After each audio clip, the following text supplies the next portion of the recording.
Good morning students, welcome to Krishna institute online classes. Student, आज हम अपना स्टाफिंग चैप्टर का बिल्कुल ही लास्ट टॉपिक डिस्कस करने जा रहे हैं, जो कि काफ़ी इजी है। As you can see on your screen, 12th business studies staffing वाला चैप्टर हम पढ़ रहे हैं और लास्ट टॉपिक आज हम डिस्कस करेंगे staffing as a part of human resource management. ठीक है, जस्ट इससे पहले की वीडियो में मैंने आपको ह्यूमन रिसोर्स पढ़ाया था ना। ह्यूमन रिसोर्स मैनेजमेंट का मतलब बताया था कि जो ह्यूमन रिसोर्स मैनेजमेंट है वो एक ऐसी मैनेजमेंट है जो ह्यूमन रिसोर्स के साथ डील करती है, मींस एम्प्लॉयज़ के साथ डील करती है जो कंपनी में काम कर रहे हैं। उसके अंदर हमने उसका इवोल्यूशन भी डिस्कस किया था, first stage, second stage and the last stage. First stage जो थी वो लेबर वेलफेयर स्टेज थी। वहाँ पे हमें एक पर्सन अपॉइंट करना होता था जिसका नाम होता था लेबर वेलफेयर ऑफिसर। उसका काम होता था एम्प्लॉयज़ के वेलफेयर से रिलेटेड इश्यूज़ को सॉर्ट आउट करना। सेकेंड स्टेज हमारी पर्सोनल स्टेज थी, जहाँ पर एक पर्सन अपॉइंट किया जाता था और उसका नाम था पर्सोनल मैनेजर, जो रिक्रूटमेंट सिलेक्शन रिक्रूटमेंट और सिलेक्शन और placing them on the right place तक लिमिटेड होता था। बट जो लास्ट स्टेज थी हमारी HRM stage, human resource management stage, वहाँ जो पर्सन अपॉइंट होता है उसका नाम होता है ह्यूमन रिसोर्स मैनेजर। वो ट्रेनिंग प्लस डेवलपमेंट से भी रिलेटेड होता है। उसका काम होता है time to time training programs conduct करवाना, ताकि एम्प्लॉयज़ की एफिशिएंसीज़ को और उनकी जो भी क्वालिटीज़ हैं उन्हें इम्प्रूव करके जो है रिज़ल्ट को बढ़ाया जा सके। ठीक है, बट जो आज का टॉपिक है वो है staffing as a part of human resource management की। स्टाफिंग भी ह्यूमन रिसोर्स मैनेजमेंट का ही एक पार्ट है। जो HRM है उसका स्कोप ज़्यादा रहता है। HRM का स्कोप जो है वो वाइड है, बट जो स्टाफिंग का स्कोप है वो लिमिटेड है। ठीक है, that is just a part of HRM, that is just an element of HRM। Okay, staffing human resource management का एक एलिमेंट है, एक छोटा सा पार्ट है। ह्यूमन रिसोर्स मैनेजमेंट में स्टाफिंग तो आती ही आती है, एम्प्लॉयज़ की recruitment, selection, placing them on the right place, their training, their development, ये सब कुछ तो आता ही है। बट स्टिल इनके साथ साथ ये सारे फंक्शंस भी HRM का पार्ट हैं। इसीलिए हम बोल रहे हैं कि जो ह्यूमन रिसोर्स मैनेजमेंट है उसका स्कोप ज़्यादा है, स्टाफिंग का कम है। स्टाफिंग सिर्फ और सिर्फ एक पार्ट है ह्यूमन रिसोर्स मैनेजमेंट का। ठीक, तो ह्यूमन रिसोर्स मैनेजमेंट में स्टाफिंग आती है, रिक्रूटमेंट आता है। रिक्रूटमेंट में आपको पता ही है, मैं पढ़ा चुकी हूँ आपको, invite more and more application from the deserving candidates from the prospective employees. जो भी प्रोस्पेक्टिव एम्प्लॉयज़ हैं जो कंपनी में काम करने में इंटरेस्टेड हैं, जो इस वैकेंट पोस्ट को फिल करने में इंटरेस्टेड हैं, उनसे हमें क्या करना है, यहाँ पर एप्लीकेशंस को इनवाइट करना है। ठीक है, that is also called a positive process, because here we will try to attract more and more people, so that's why it is known as positive process. उसके बाद हमारा सेकंड आ जाता है प्रोवाइडिंग एक्सपर्ट सर्विसेज। जो human resource management है, इसमें जितने भी पर्सन्स होंगे जो काम कर रहे होंगे वो आपको एक्सपर्ट सर्विसेज भी देते हैं। एक्सपर्ट सर्विसेज देने का मतलब होता है कि कोई भी इशू है कंपनी में एम्प्लॉयज़ से रिलेटेड, मैनेजमेंट से रिलेटेड, तो उसको सॉर्ट आउट करने में ये आपको अपनी सर्विसेज देंगे। ठीक है, इनसे हम डायरेक्शंस ले सकते हैं, इनसे हम गाइडेंस ले सकते हैं कि इस पर्टिकुलर इशू पे क्या करना है। देन उसके बाद हमारा है developing compensation and incentive plans. ये जो हैं ह्यूमन रिसोर्स मैनेजर्स जो होते हैं वो कंपनसेशन एंड इंसेंटिव प्लान्स बनाते हैं, और ये प्लान्स बनाते टाइम ये जो है ध्यान रखते हैं एम्प्लॉयज़ का। ठीक है, एम्प्लॉयज़ के वेलफेयर का और आपकी मैनेजमेंट के पॉइंट ऑफ व्यू का, दोनों का ध्यान रखते हैं।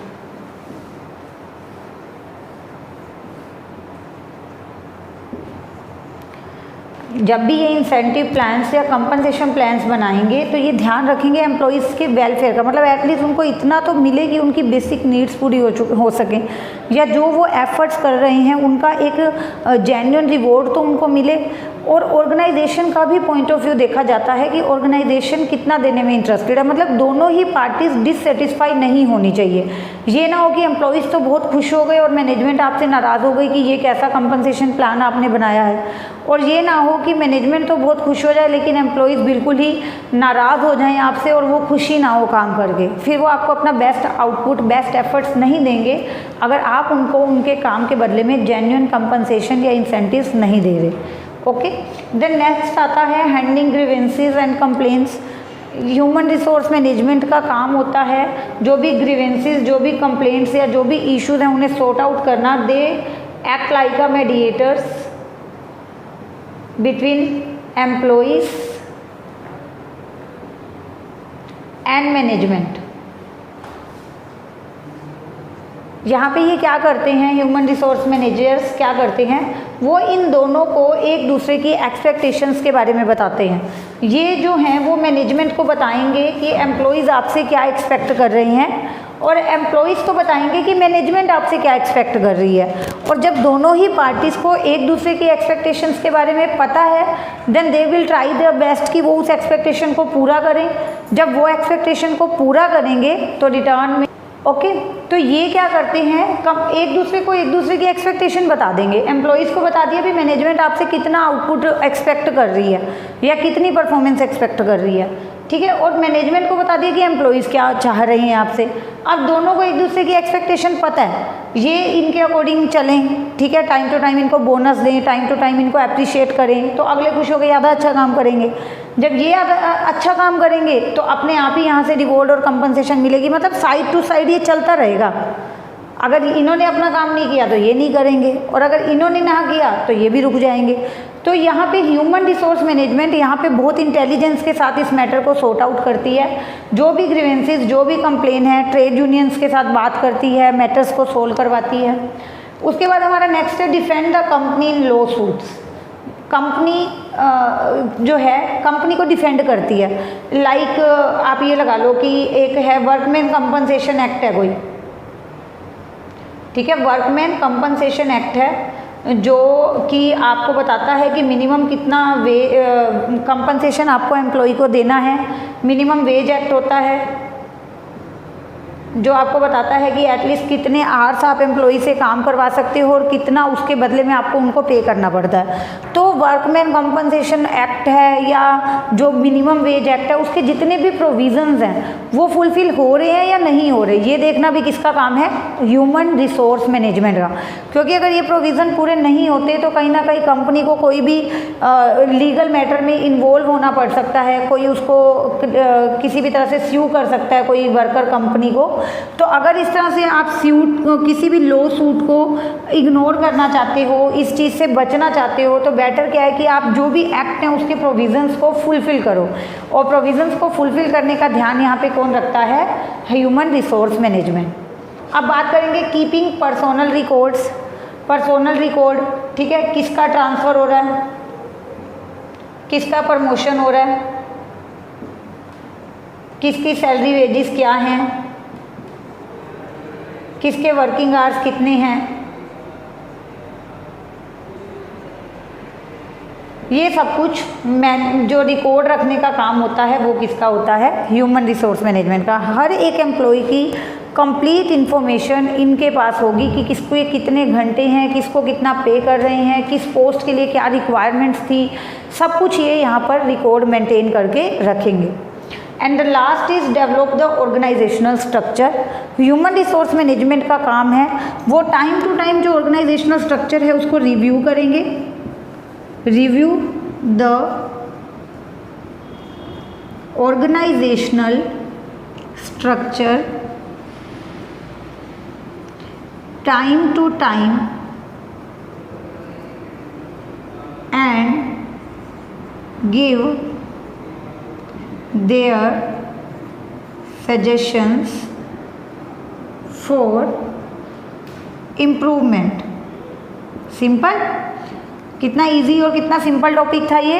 इस टॉपिक में हमने आज के टॉपिक में क्या डिस्कस किया स्टूडेंट, कि जो स्टाफिंग है वो ह्यूमन रिसोर्स मैनेजमेंट का एक छोटा सा पार्ट है। ह्यूमन रिसोर्स मैनेजमेंट वाले सिर्फ स्टाफिंग नहीं करते कि रिक्रूटमेंट कर दिया, सिलेक्शन कर दिया, अब आराम से बैठो, नहीं। अब जब एम्प्लॉयज़ सेलेक्ट हो जाते हैं, अपॉइंट हो जाते हैं, उसके बाद उनका रिकॉर्ड मेंटेन करना, उनको कोई इशू आ रहा है, कोई प्रॉब्लम आ रही है, उसको सॉर्ट आउट करना, उनके और मैनेजमेंट के बीच में कोई प्रॉब्लम आ रही है उसको बात करके सुलझाना, ठीक है, एक नेगोशिएट करना दोनों पार्टीज़ के साथ। ये नेगोशिएट करते हैं मैनेजमेंट के साथ भी और एम्प्लॉयज़ के साथ भी, ठीक है। पॉलिसीज़ बनाते हैं कई तरह की, अट्रैक्टिव पॉलिसी, कोई इंसेंटिव पॉलिसी बनानी है, ठीक है, कोई ट्रांसफ़र पॉलिसी बनानी है, प्रमोशनल पॉलिसी बनानी है, डिमोशनल पॉलिसी बनानी है, वो सारी पॉलिसीज़ बनाने का काम ह्यूमन रिसोर्स मैनेजमेंट करता है, ठीक है। तो आपको इतनी सी बात तो क्लियर है। अगर इन शॉर्ट आपसे कोई पूछे कि whether staffing is a part of human resource management और नोट, तो आपका आंसर होगा येस, कि स्टाफिंग ह्यूमन रिसोर्स मैनेजमेंट का एक पार्ट है। अगर आपसे पूछा जाए कि human resource management and staffing में से स्कोप किसका ज़्यादा है, then you have to tell कि ह्यूमन रिसोर्स मैनेजमेंट का स्कोप ज़्यादा है, बिकॉज इसमें स्टाफिंग के साथ साथ और भी बहुत सारे फंक्शंस इन्वॉल्व हैं। ह्यूमन रिसोर्स मैनेजमेंट को बहुत सारे काम करने पड़ते हैं, जैसे कि रिक्रूटमेंट, ये आपको पता है, एक्सपर्ट सर्विसेज प्रोवाइड करना, कोई भी अपनी एक्सपर्ट सर्विसेज प्रोवाइड करते हैं किसी भी काम को करते टाइम, किसी भी पॉलिसी को बनाते टाइम। प्रमोशनल पॉलिसी बनानी है, ट्रांसफ़र पॉलिसी बनानी है, कंपनसेशन पॉलिसी बनानी है, कोई भी पॉलिसी बनानी है तो ये अपनी सर्विसेज आपको देंगे। As well as they will develop the compensation and incentive plan where they will keep in mind the employees welfare as well as management point of view. Handling grievances and complaint, यहाँ पे वो उनकी grievances को solve करेंगे। They will negotiate the topic with both the parties, they will tell the expectation of each other to them and thus they will resolve the issue. वो negotiate करेंगे, एक दूसरे की एक्सपेक्टेशन उनको बताएंगे और इस तरह से बात करके झगड़े का निपटारा करेंगे। Defend the company in lawsuits, जब भी आप कोई पॉलिसी बनाओगे तो workman compensation act, minimum wage act, इन सब के प्रोविजंस को फुलफिल करोगे ताकि कोई भी ऐसा लीगल मैटर आपको फेस ना करना पड़े फ्यूचर में जाकर। कीप पर्सनल रिकॉर्ड, हर एक एम्प्लॉय का कंप्लीट रिकॉर्ड आपके पास होगा, उनका वर्किंग आवर्स, उनकी सैलरी, उनकी एज, उनकी क्वालिफिकेशन, उनका address, each and everything you have to maintain properly. And last is develop the organisational structure, यहाँ पे जो आपका स्ट्रक्चर है उसे आप टाइम टू टाइम रिव्यू करते हो और कहीं भी कोई इंप्रूवमेंट के लिए सजेशन देना है तो आप दोगे। ओके, तो स्टूडेंट ये आज हमारा स्टाफिंग के ऊपर लास्ट स्टाफिंग चैप्टर जो है, यूनिट अभी बाकी है, यूनिट में रिक्रूटमेंट, सिलेक्शन, ट्रेनिंग, कुछ चैप्टर्स हैं जो बाकी हैं, बट ये स्टाफिंग जो चैप्टर था उसके जो आज हमारा ये लास्ट वीडियो है। स्टाफिंग हो गया, फीचर्स हो गए, स्टाफिंग प्रोसेस हो गया, ह्यूमन रिसोर्स मैनेजमेंट और उसका इवोल्यूशन हो गया, एंड लास्ट इज कि स्टाफिंग ह्यूमन रिसोर्स मैनेजमेंट का एक पार्ट है, इसमें और भी फंक्शंस आते हैं। आज हमारा स्टाफिंग वाला टॉपिक भी कंप्लीट हो चुका है। अब आपको एक काम करना है, इन सारे वीडियो लेक्चर्स को एक बार फिर से देखना है, नहीं तो अगर आपने नोट्स बनाए हैं रिटर्न इन वीडियोस को देखते हुए तो वो रिवाइज करने हैं और उसके बाद हम अपने नेक्स्ट टॉपिक पे बढ़ेंगे। Okay student, thank you so much.